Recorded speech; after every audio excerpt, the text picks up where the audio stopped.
Bonjour passionnés de mesures logicielles, mon nom est David Alexandre Paquette et bienvenue à ces formations sur la méthode cosmique. Nous allons voir ensemble le module 4, études en temps réel. Alors, dans le module 4, vous apprendrez un aperçu des études de cas en temps réel, et ce module s'inscrit dans 7 autres modules que nous vous invitons à visionner pour en apprendre plus sur la méthode cosmique. Alors, à titre de rappel, voici les différentes parties de la mesure cosmique. Alors, le manuel de mesure cosmique se compose de différentes parties. La partie 1, principe, définition et règles. La partie 2, ligne directrice. La partie 3, exemple de concept et de mesure cosmique, consistant en partie 3A, exemple de stratégie de mesure standard. Partie 3B, exemple en temps réel. Et partie 3C, exemple SIG. Cette présentation ici, donc le module 4, porte sur les exemples des logiciels en temps réel. Regardons ensemble la stratégie standard pour les applications complètes en temps réel. Cette stratégie standard doit être utilisée lorsqu'il est nécessaire de dimensionner une application en temps réel, généralement à grande échelle, considérée comme un tout, avec des périphériques matériels et d'autres logiciels d'interface comme utilisateurs fonctionnels. Ce diagramme que nous allons présenter montre l'application en temps réel interagissant avec de nombreux types possibles d'utilisateurs fonctionnels, soit des périphériques matériels de type stupide ou intelligent et d'autres logiciels d'interface. Voici donc le graphique qui nous présente l'application en temps réel qui est vraiment au cœur des transferts d'informations et qui a accès aussi au stockage en lecture et en écriture. Regardons maintenant la stratégie standard pour les postes opérateurs d'application temps réel. Alors, de telles applications de postes de travail sont généralement nécessaires pour permettre à un opérateur de démarrer et d'arrêter, de contrôler la configuration, de définir des paramètres, de collecter des statistiques, des systèmes de temps réel tels que les réseaux de télécommunications, de systèmes de contrôle de processus majeurs, etc., etc., etc. Donc, comme le graphique le démontre, encore ici, nous avons les utilisateurs. Nous avons l'opérateur de poste de travail, donc l'application en elle-même, qui, elle, peut interfacer avec la base de données en lecture et en écriture. Et par la suite, nous retrouvons à sa droite d'autres applications en temps réel qui peuvent interfacer, elles aussi, avec l'application centrale. Voyons maintenant ensemble un exemple avec un logiciel réutilisable dans le cadre d'un logiciel d'infrastructure. Alors, le logiciel d'infrastructure a des liens avec des logiciels réutilisables et des logiciels de pilote de périphériques. Ce qui suit montre un exemple de logiciel réutilisable. Nous voyons donc les autres composantes logicielles d'interfaçage qui ont des liens soit en entrée ou en sortie avec la composante logicielle réutilisable qui, elle, de son côté, a accès directement au stockage et peut faire des lectures et des écritures. Ce sont des composantes mineures, généralement au niveau de décomposition le plus bas. Niveau de décomposition, ici donc il s'agit de la composante mineure qui ne peuvent généralement pas être décomposées davantage. Poursuivons maintenant avec un autre exemple, soit celle d'une usine chimique.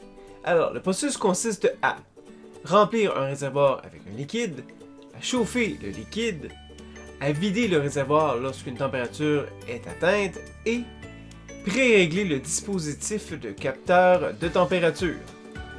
Nous pouvons voir ici avec le graphique les dispositifs d'entrée qui intègrent de l'information, donc qui font ni plus ni moins une entrée, et par la suite la frontière avec le logiciel ainsi que les dispositifs de sortie qui présentent l'information à l'utilisateur. Donc si on voit ce ballon entre les points d'entrée où l'utilisateur utilise différents points d'entrée pour pouvoir interfacer avec le logiciel et le logiciel, lui, de son côté, les différentes sorties possibles pour lui afin de faire ni plus ni moins les actions qui ont été demandées. Regardons ensemble les événements déclencheurs en lien avec l'exemple d'usine chimique. Alors, il y a 5 événements déclencheurs liés au schéma précédent. Nous avons 5 processus fonctionnels dans ce cas. Alors voici le tableau, avec comme en tête événement déclencheur, utilisateur fonctionnel qui initie le processus fonctionnel et les processus fonctionnels correspondants. Alors, le bouton de démarrage enfoncé, nous avons utilisateur fonctionnel, le bouton de démarrage, et le processus fonctionnel est démarrer le processus remplir le réservoir. À la deuxième ligne, nous retrouvons haut niveau atteint, avec l'utilisateur fonctionnel capteur de haut niveau, et le processus fonctionnel liquide chauffé. En troisième ligne, nous retrouvons température pré-réglée atteinte, le capteur de température et l'utilisateur fonctionnel, et le processus fonctionnel est arrêter le chauffage, vider le réservoir. En quatrième, nous avons niveau bas atteint, l'utilisateur fonctionnel est le capteur de bas niveau, et le processus fonctionnel est le processus terminé. Et pour conclure, le tic d'horloge, l'utilisateur fonctionnel est l'horloge, et le processus fonctionnel correspondant est la vérification des défauts. Alors regardons ensemble plus en détail un processus fonctionnel en lien avec l'exemple précédent de l'usine chimique. Donc nous allons voir démarrer le processus remplir le réservoir. La taille fonctionnelle de celui-ci est de 4 points de fonction cosmique. Les autres processus fonctionnels inclus dans l'exemple précédent, soit l'usine chimique, sont chauffer le liquide avec 4 points de fonction cosmique, arrêter le chauffage, vider affichage avec 5 points de fonction cosmique, processus de finition avec 6 points de fonction cosmique et vérification des pannes avec 7 points de fonction cosmique. Le tableau présenté montre le processus justement remplir le réservoir avec les 4 points de fonction. Donc les mouvements de données, nous avons une entrée, l'utilisateur fonctionnel, les boutons de départ et le groupe de données et message de démarrage du processus. La sortie, c'est la soupape d'admission avec la commande d'ouverture de la vanne d'admission qui est le groupe de données. Une autre sortie qui est au niveau de l'horloge ici avec la commande d'horloge de démarrage et une dernière sortie qui est un affichage, commande d'état d'affichage pour montrer que le tout est remplissage, que ceci est en train d'être fait. Alors le nombre de points cosmiques pour cet exemple total, si on prend l'exemple total, est de 26 points de fonction cosmique. Pour avoir plus d'informations sur cet exemple, il est tiré de la norme cosmique et de la partie 3 pour être plus précis, donc Real Time Example à la page 17. Vous avez le lien ici que vous pouvez accéder pour avoir l'information. Voyons maintenant un autre exemple, le diagramme de contexte du système d'alarme anti-intrusion. Donc ici, dans un cas d'un système d'alarme anti-intrusion, point important, il n'y a qu'un seul événement déclencheur pour ce cas, soit l'intrusion elle-même.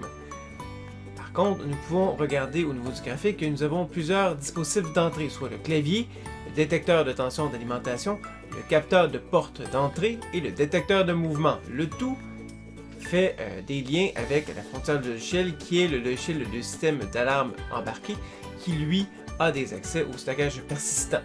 Au niveau des dispositifs de sortie, nous avons l'alarme externe, l'alarme interne et ici deux lumières pour indiquer l'intrusion. Donc regardons plus en détail le système d'alarme anti-intrusion et les mouvements de données. Alors, le nombre de points de fonction est de 8. Point important ici, les LED vertes et rouges sont des occurrences répétées des sorties au LED. Voici donc le tableau correspondant. Alors en conclusion, nous avons présenté différents exemples dans ce module 4. Vous pouvez retrouver ces exemples ainsi que d'autres exemples similaires dans le document au lien suivant. Voici en plus la table des matières qui vous montre les différents exemples que vous pouvez y retrouver. Alors, petit survol de Cosmic, donc nous avons le système logiciel avec plusieurs processus fonctionnels. Nous avons au niveau du front-end le matériel d'entrée et de sortie.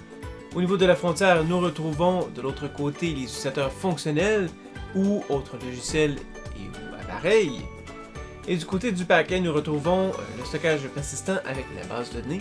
Et les mouvements de données sont les suivants, donc une entrée de l'utilisateur vers le système logiciel, une sortie du système logiciel vers les utilisateurs fonctionnels, et une lecture du système logiciel au niveau du stockage persistant, ainsi qu'une écriture du système logiciel au stockage persistant.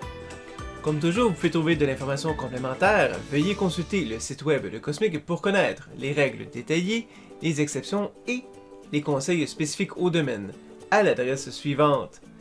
Bien sûr, le manuel qui a été utilisé pour cette capsule était le manuel de mesure version 5.0 et vous pouvez retrouver des guides pour l'application d'affaires, le logiciel en temps réel, les entrepôts de données et le logiciel de Big Data, ainsi que les applications SOA. De plus, comme nous avons vu, il y a différentes études de cas qui ont été présentées lors de ce module. Merci beaucoup de votre écoute. Ceci conclut le module 4 de 7 sur la méthode cosmique. Au plaisir de vous retrouver pour les autres modules afin de poursuivre votre compréhension de la méthode cosmique.